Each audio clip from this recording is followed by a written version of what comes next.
Assalamualaikum, hai kembali lagi di Trik Haji. Kali ini saya ingin sharing-sharing tentang Raudhah selalu di hati.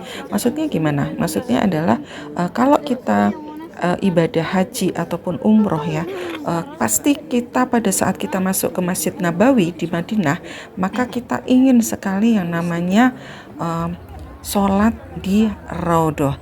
Nah, saya ingin sharing-sharing pengalaman saya haji terutama haji ya. Kalau umroh itu sebentar, soalnya kalau haji itu kan kita 9 hari ya. Kalau saya sendiri itu memang mentargetkan setiap hari itu saya ke Raudhah. Nah, Raudhah itu seperti apa sih? Nah, Raudhah itu ada dua cara ya. Yang pertama, cara yang menggunakan aplikasi nusuk, di mana kita bisa masuk ke Raudhah itu tanpa sekat ya. Dan aplikasi nusuk itu setiap jamaah memiliki hak satu kali menggunakan aplikasi nusuk untuk masuk Raudhah satu kali.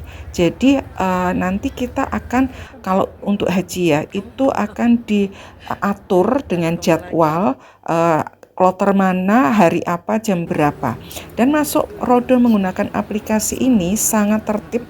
Kita akan antri sesuai dengan kloternya, dan kemudian kita masuk satu persatu tanpa boleh kita saling mendahului, saling serobot menyerobot, lari-lari, itu tidak boleh kalau menggunakan aplikasi nusuk. Dan kita akan masuk benar-benar tanpa sekat ya. Kita bisa melihat mimbar itu tanpa sekat, itu yang menggunakan aplikasi nusuk, dan jatahnya satu kali setiap jamaah.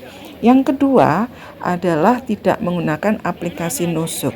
Tetapi ini ada beberapa pendapat ya, yang mengatakan itu bukan Raudhah.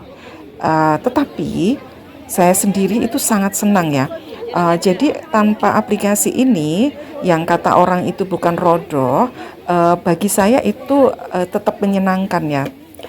Di mana kita bisa antri di pintu 21 atau pintu 32, ba'da subuh atau ba'da isya. Nah, Raudhah ini tanpa aplikasi kita bisa antri di pintu 32 ya. Kalau yang pintu 32 itu nanti masuknya di pintu 31. Nah, ciri dari pintu 32, nah karena saya tuh paling seneng masuknya dari pintu 32 ini.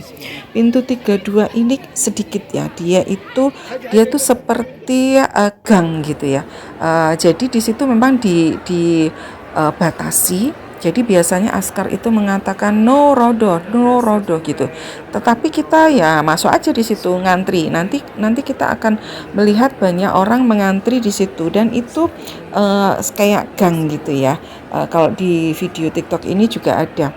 Nah, nanti di situ di pintu 32 itu nanti lebih sedikit orangnya dan lebih cepat. Karena sedikit itu ya, kemudian kita masuk, diarahkan ke pintu 31C, kita masuk di situ, kemudian kita bisa lari ya.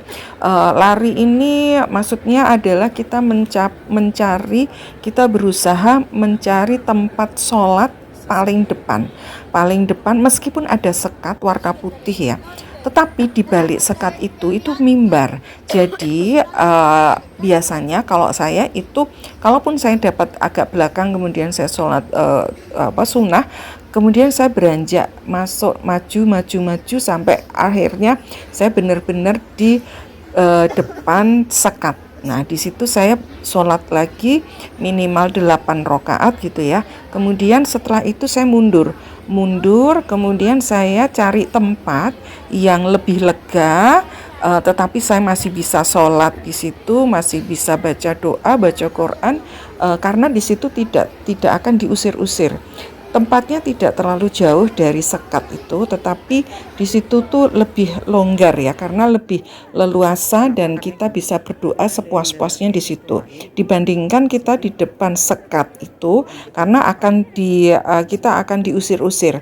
Nah, kita mundur sedikit, kemudian kita duduk di situ, kita sholat seinginnya kita, dan kita membaca doa sebanyak-banyak yang kita inginkan. Dan ingat ya, kalau doa sebaiknya dicatat karena untuk tempat-tempat mustajab seperti ini kita sudah siap dengan doa yang ingin kita panjatkan.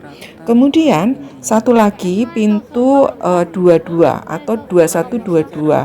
Hanya pintu ini terlalu luas ya menurut saya ya. Ini pintu yang paling strategis memang karena di pintu ini terang gitu ya, dia terang. Kalau pintu 32 itu memang agak gelap ya.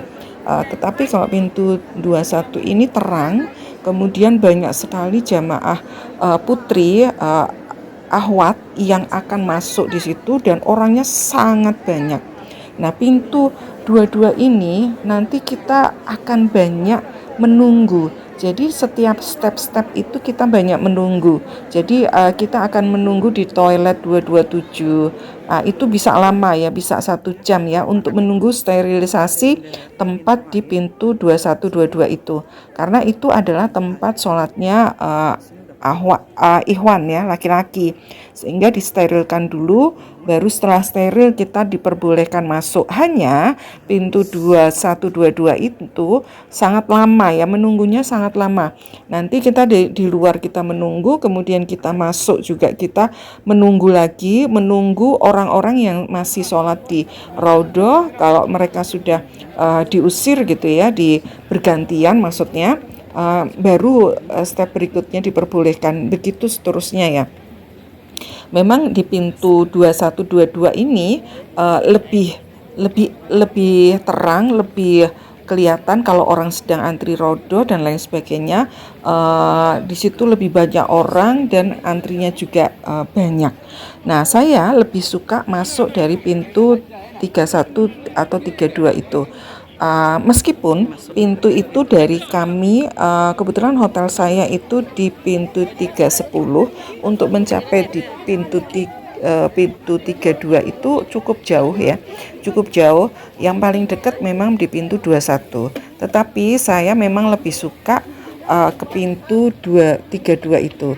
Kalau saya triknya ya, setiap subuh saya memang saya datang lebih awal. Dan bukan berarti kemudian sepi ya, enggak. Di Masjid Nabawi, Masjidil Haram itu enggak ada kata sepi ya. Di jam 2, jam 3 gitu ya, jauh sebelum subuh itu pun sudah banyak orang ya. Karena apa? Karena kita sekalian sholat tahajud, kemudian kita bisa menunggu sholat itu dengan banyak ibadah-ibadah lain gitu ya.